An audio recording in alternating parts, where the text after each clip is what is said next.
Hey, everybody, welcome to the Oversteer podcast. My name is Dimitris Bizas. And for this week's episode, we do have a very special guest, an American guest, the third one on our show. His name is Peter Habicht, and I'll let him introduce himself to you. Peter, welcome. It's great to be here, Dimitris. Thank you for the introduction. My name is Peter Habicht, and I have been organizing and working in the Formula One space, I would say, for about 15, 16 years.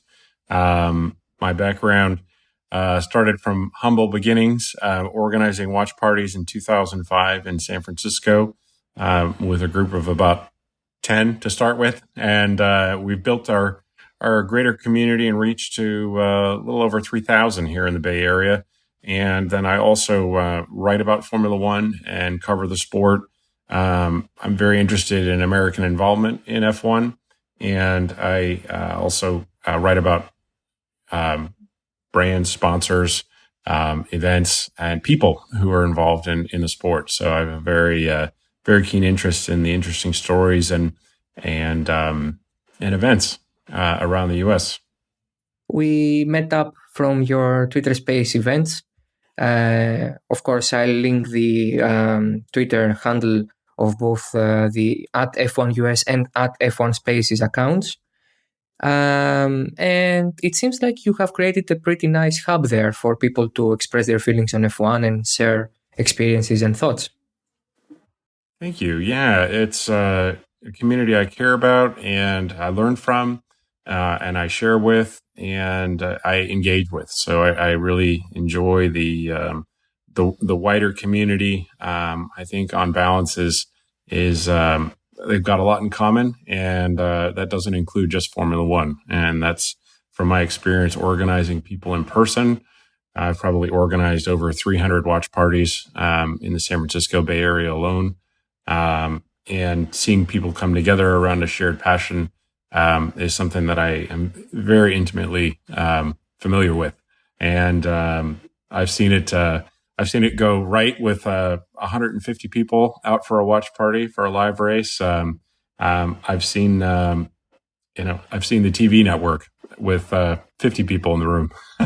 So yeah, it's been a range of experience, but we've had super successful events, and I think we have a really great following. Last week we just had about a little over 65 people out for the second to last race, and it was just fantastic. We've just got a growing and enthusiastic community that has survived the pandemic and survived 16 years. So I like to say between 2008 and 2011, when there was no Grand Prix in the United States, I'm not sure I've met the person who's brought more people together to watch Formula One in that time span. I'd love to meet him. But yeah, so my work with the F1 community isn't just with watch parties. However, I also have worked with the release of the Senna film in the United States. So targeting theaters in which to show the race. We had a beautiful night with the director, Asif Kapadia, who came out and talked to a room full of 400 people to do Q&A about the subject, the process, and the film, and was briefly involved with the US F1 guys for a while. I think the most recent highlight for me really has been in 2019 running the Mercedes AMG Petronas car of Lewis Hamilton. We ran his 2016 car around the track at Sonoma Raceway, and it was the first ever public demonstration of a modern era turbo hybrid car in the United States. So we had about a dozen guys come out from the team as part of the Sonoma Speed Fest, and we had the chief mechanic, Matt Dean. We had several engineers flew out directly from Monaco. This was in between the Monaco and Montreal races. So they all came out to California.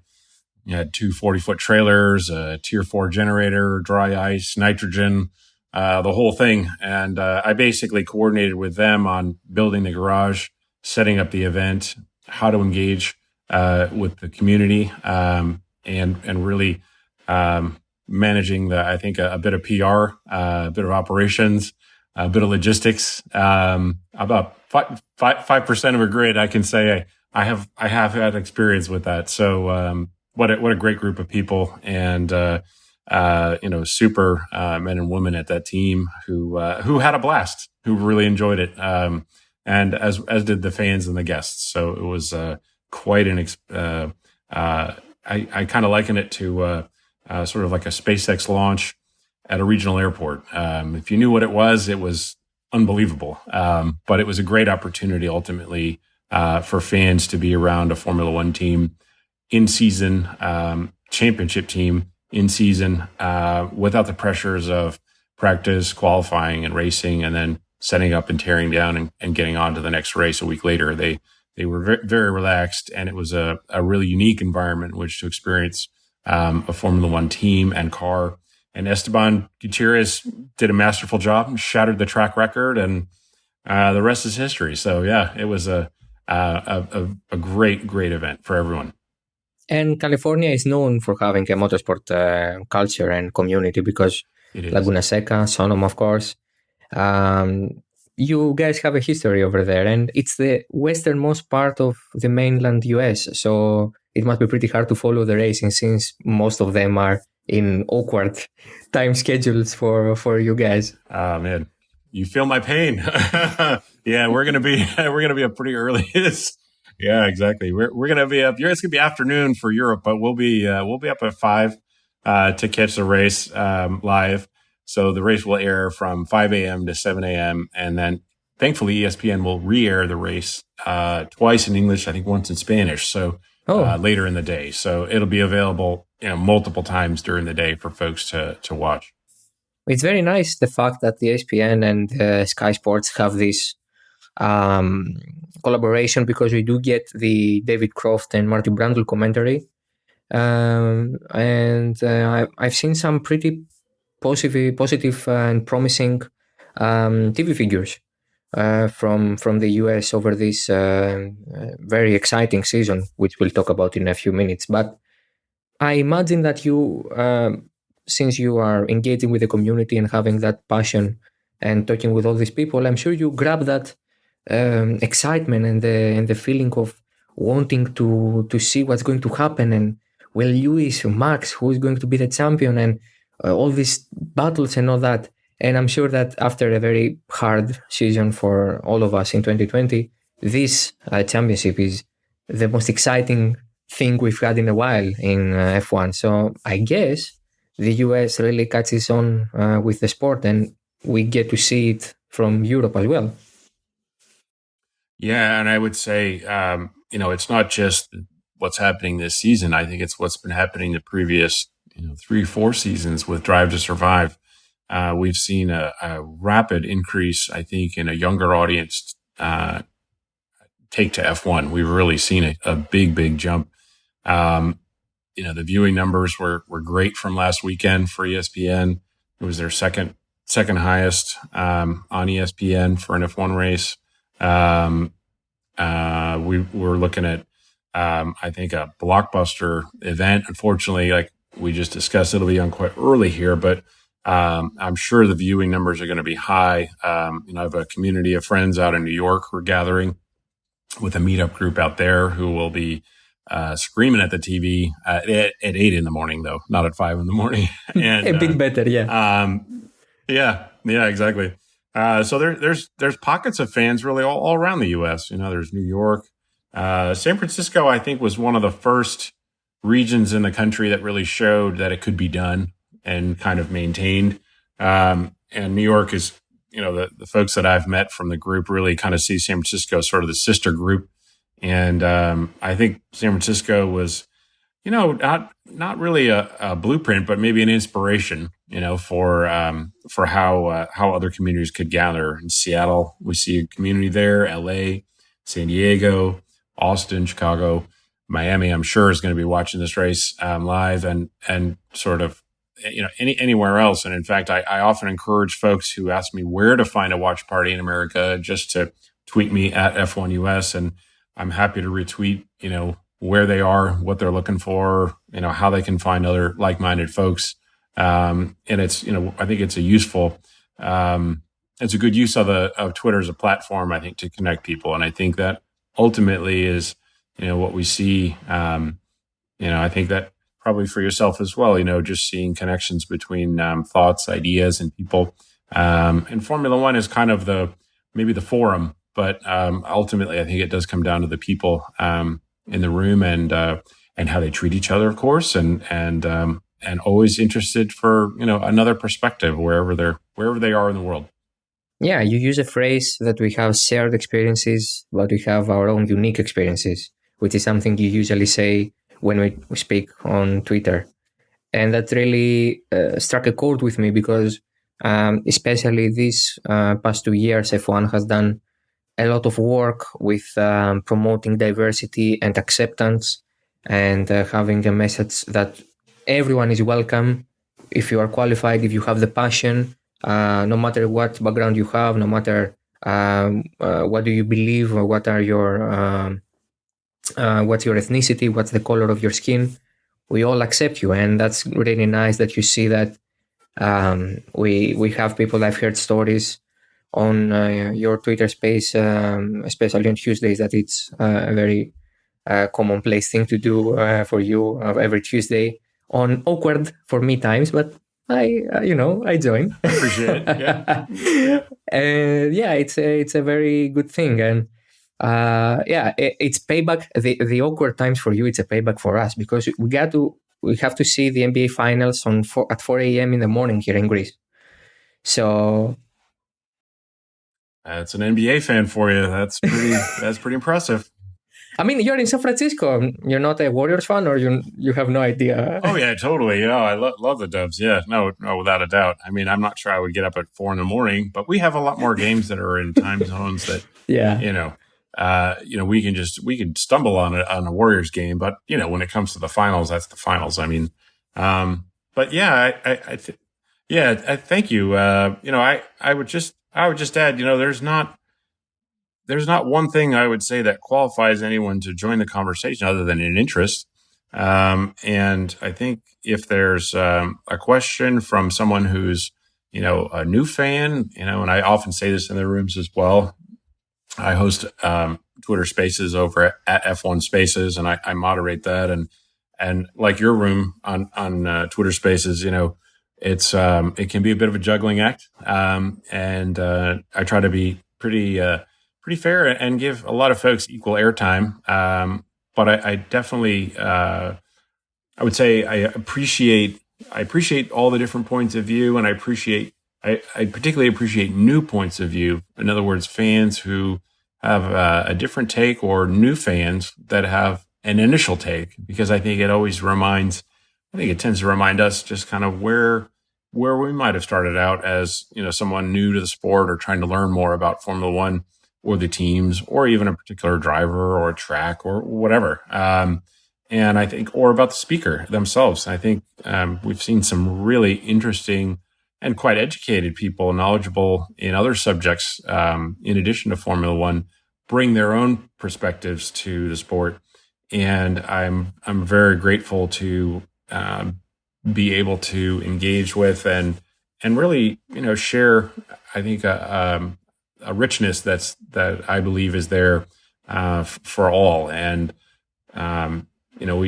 we're at a point in the season where things are getting pretty competitive, and we're drawing a lot of battle lines, and I respect that and understand that. And I simply ask folks to no personal attacks, and speak to your own thoughts and your own experience, because I think that's part of what Formula One is able to share. I think it's able to be, it is able to be more diverse, and it has become more diverse, thankfully. And I think that the richness of those experiences are something that informs a lot, not just who someone roots for, but how they feel and think. And I think those are all great. If they're not lessons, they're at least shared experiences that people, when they're comfortable, of course, will open up and bring some of their own personal experience to their fandom or to their driver or to their experience at a race or their choice of a race or their choice of which space to be in. So I'm really grateful to the folks who've been appreciative of how the rooms are run, and I'm very grateful to the types of guests we've had, including yourself and other members of the professional media as well, who've joined the conversation. Sometimes from the race circuit itself, or not at the race circuit, but in town covering the race. So that's been really, really unique insight, and I think it offers fans a window into how folks are experiencing what they're passionate about. Yeah, and when I said qualified, I meant for people to join the F1 community, not join the Twitter space, of course. Yeah. I meant, like the initiative that Mercedes and Lewis Hamilton ran with Mission 44 and Accelerate 25, when they try to, bring more Black students who are studying engineering or want to study engineering or mathematics, and they want to, make them feel accepted and that they fit, which is not, unfortunately, always the case, or for most of the occasions, it's not the case, especially in the UK, that Lewis Hamilton has the initiative and tries to make a difference. Speaking of Lewis, and speaking of Max, I will now speak of Max.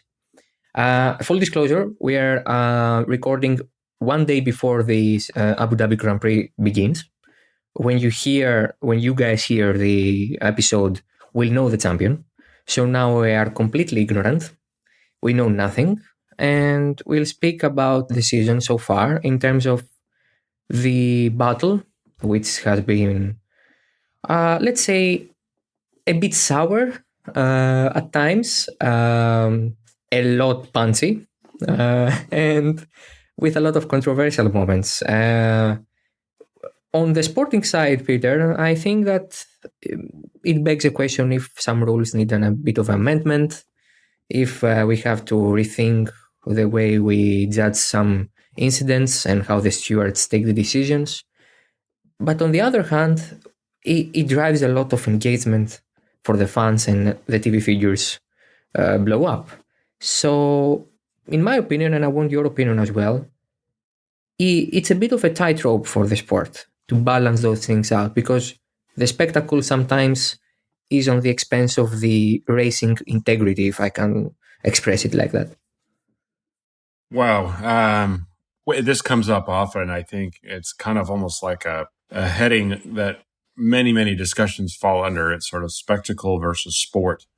And I think in between is business and us as fans. And what we see, I think, between the two is a governing body who is maintaining the integrity of the sport and keeping it as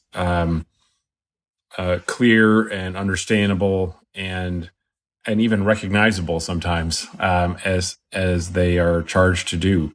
On the business side, and certainly on the media side, we see a lot of churn and generation of stories that tend to bring even more people in between the spectacle and the sport, or at least closer to the sport.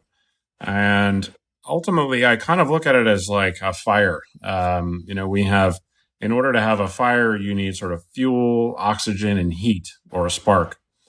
And I think as fans, we're generally regarded as the sort of the fuel and the oxygen that we see kind of fanning that flame. Comes in the form of conversations, success, triumph, controversy, intrigue, and many, many sources of oxygen that we read every day on news feeds and we talk about in spaces. And then the spark is really the teams. That's the cars, the drivers, the teams really provide that ignition source. So that maintaining that balance and even growing that that fire, is going to be a balancing act, for all three. It affects, I think it affects everyone. It affects the teams, it affects the drivers, it affects us as fans, and I think it affects, what's being written about, and how we kind of balance that fire and grow it. I think it requires maybe some awareness on our part as fans, and it's an awareness of, what's an unnecessary, or what can we discount that we hear that we don't have a confirmed source on, or what can we laugh at, and what can we just kind of say, hey, that's pretty funny, or hey, that's pretty serious. Like that actually needs to be called out, and we need to let the teams who are feeling that same tension and energy. We can hear it coming out of the media center. We can hear it coming out of the drivers' mouths and the team principals' mouths. And I think for us as fans, I think we need to maybe just have that awareness around what is happening around us, and how is that helping, or how is that contributing or taking away from our experience of the sport. And I think it's, in all fairness to us as fans, we deserve a fair race. We deserve a hard-fought race, one that isn't decided in a steward's room behind a closed door, one that's decided on track as a result of preparation, racecraft, and probably a fair degree of luck. We're at a dead heat, and between Max and Lewis, which is where we are right now. I've often kind of referred Max as a little bit of an uncut diamond, or a little bit unpolished, a little rough. And Lewis is sort of the grit on that polishing wheel that's going to, I think give Max a few facets. And to Max's credit, he'll learn from this race, whether he wins or loses. If he wins, I hope that he finds it within himself to bring even more to the sport and continue winning, or at least get there or thereabouts with what he's got to work with. If Max loses, I really hope that we see Max really appreciate the opportunity to go head to head with a 7-time world champion. Because at the end of the day, it's a real privilege to be doing what these drivers are doing. It's not a right to win, and it's not even a right to be there. Although they may claim that, you've definitely got to earn it. So I hope that Max, as a younger driver, really comes out of this process more refined. Either way, whether he wins or loses, that would be a win for me. And for Lewis, whether he wins or loses, I think, I hope we see him again in another season. And I would love to see him with his new teammate in 22, George Russell, impart a lot of the knowledge, experiences, and wisdom to a new generation of driver, and sort of, in a way, sort of begin the process of passing the torch. And I would love to see, I would love to see, I'm sure Lewis is going to be, very, he's at that stage in his career where, we're not looking at the downside of the mountain, but we've been at the top for a while now. So it's time to change the view. So, and it will be changed. If he doesn't change it, I'm sure it'll be changed for him. Because, we've got a lot of talent on the grid, and that's the way it should be. I don't have a problem with that either way. But that would be a win for me, personally, after this weekend. Yeah, honestly, I mean, it's been a wonderful fight to see in terms of the storyline and the narrative that can be scripted from this. And I'm not talking about the narrative that each team wants to push forward, because of course each team and each driver have their own way of saying things and portraying some incidents and some facts on their own way.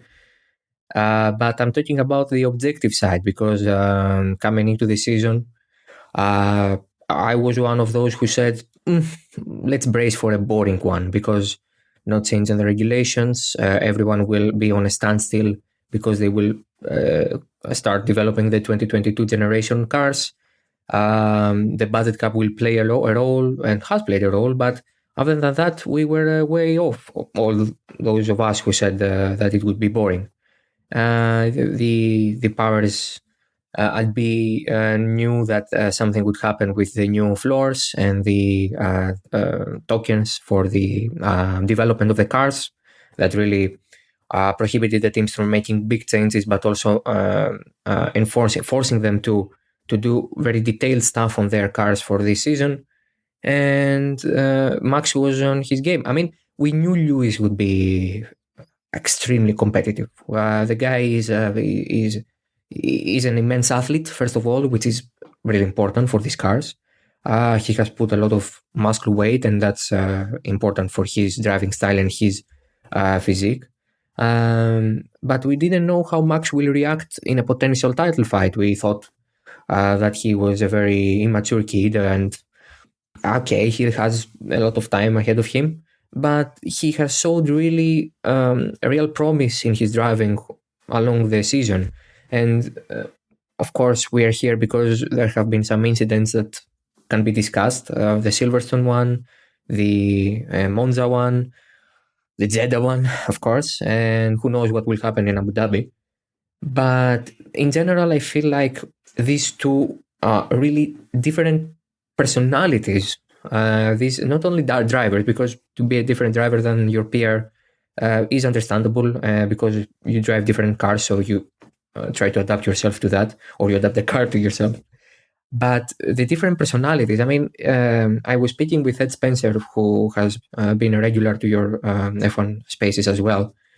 And we were messaging each other the other night, and we were saying how much Lewis needs Max and how much Max needs Lewis, because completely different, but also they kind of need each other to feed off each other's energy and the passion. And it has been amazing to watch. But from my understanding, it's become a lot of personal from the fan side, and I want to address that. If you want to, I would be really glad, because it's one thing to be passionate and being a fan of someone and admiring him, for what they've achieved or what they are doing out of the track. But it's a whole other thing to be even racist or abusive with your language, which is a turn off for the majority of us. And I really hope that with this battle gone in the next few days, we'll see a bit of a winding down with that. So I think that's, the negative part of it. And it certainly can get like that. And kind of back to what we were talking about earlier, I think, we have a shared experience watching Formula One or any sport as a spectacle, as entertainment, on a screen or as a fan in a grandstand. But then, we have a shared experience there, and that's what's bringing us together in these rooms, in these forums. But we also have our own lived experiences as individuals. And I think it takes, maybe a bit of self-restraint in some cases for people to not overgeneralize or generalize, period, their lived experience, and equate that to what it is that their driver represents and all those who oppose them also represent. And that's where I think, we see people cite a lot of sort of history or historical, even, events that happen between other drivers. In many situations, I've heard, Max compared to so-and-so, Lewis compared to so-and-so. And then of course the stewards are always to blame. But I think at the end of the day, we're looking at people, we're looking at people who are, Max in his situation is dealing with new pressures, at a whole different level. And hats off to anybody who can keep calm and cool, collected in that environment. And with Lewis, we see, he's got to put his stamp on this season. A lot of people have claimed it's the car, it's not the driver. As soon as Lewis faces a challenge, he can't handle it or whatever. I think at the end of the day, I think I just try to look at these individuals as people, and that includes Michael Massey and all the stewards and all the volunteers that inform what Michael Massey and the stewards have to deal with multiple times during a race. Not just the ones we see or hear about, but 90% of the things that they deal with, we probably will never hear about. So, we're dealing with individuals who are in a very, very human and a very stressful situation. We're all, I think we owe it to these people not to put them on too high a pedestal, with the threat of knocking them off or putting them up too high, but just to relate maybe as individuals to what it is that they're charged with, and in a very human sense, understand, where their shortcomings may be, or where their room for improvement, or where their incredible ability to execute may lie. And those are all areas on both sides that we'll never hear about. We'll never hear the stories that, that really represent meaningful triumph to any of these folks. So, we see the result on track, and then we come up with an assessment and a judgment. But I don't think we should judge them as people. And I think they're also growing, and particularly in Max's case. He's got a lot of people around him who really want to see him do well. And it means, maybe more to them than it does to Max. I don't know. But it is certainly, an environment in which, that any individual who would be faced with a pretty, I would say, very present father and a very loud, team boss and team principal, would have unique challenges in that environment. And I don't discount what it is that the realities in the locker room or the garage or even on the radio are, or at home. But it's clear that Max has the resources, the abilities, and I think the drive to certainly make the most of this opportunity. And my personal hope, I think, is that we see a 24-year-old, in his what is this, 5th season now in Formula One, and I hope that we see him take a step forward as a person, as his own person, and I think he probably has a lot of life to experience, to the point where he can seem maybe as polished as Lewis, who's 37. So we're looking at I think we're looking at the growth of a person in front of us as well, and so I try to be mindful of that. So, Peter, hard-hit themes to discuss, hard-hit questions, answers that are not easy to give, and topics that are difficult to discuss. But one thing is for certain. It is a pleasure talking with you. And it has been a pleasure having you on the podcast. So thank you very much. My pleasure. It's an honest thank you, because one thing, I do believe that when I find an interesting person, I want him to come over, or her to come over, speak his or her voice, and have a great discussion. I know a lot of times it's difficult to agree on stuff, but most of the times you have to keep it civil and move forward with it. And F1 is a great sport. It's a hub for people to communicate. You do an amazing job on that aspect, and we thank you for that, because you can unite a folk in Greece, one in Kenya, one in South Africa, one in, Jeddah, one in the US, and one in the UK. So that's a pretty diverse group, if you ask me. And yeah, thank you so much for that and for coming to the show. Yeah, no, I'm lucky to have a diverse audience, including yourself, and I really love the idea that you're doing these spaces as well in Greek. And my hope would be that when I join or when others join, that there's the opportunity for someone to just have a connection to an interest shared in another part of the world. And hey, maybe that might be reason enough to go visit that place. And I think that these are all, within the post-pandemic realm, possibilities. So yeah, I'm very, very aware, I think, of the connections that reach far beyond Formula One, and I'm grateful to have such a diverse audience. So thank you. So that will do. And see you guys on the next episode. It will be in Greek, but you should join nonetheless. So yeah, it's a little early for me sometimes, but yeah. No. So yeah, see you next time, both you, Peter, and all our listeners. Thank you so much. You'll find the social media links to Peter at F1US and at F1 Spaces on Twitter.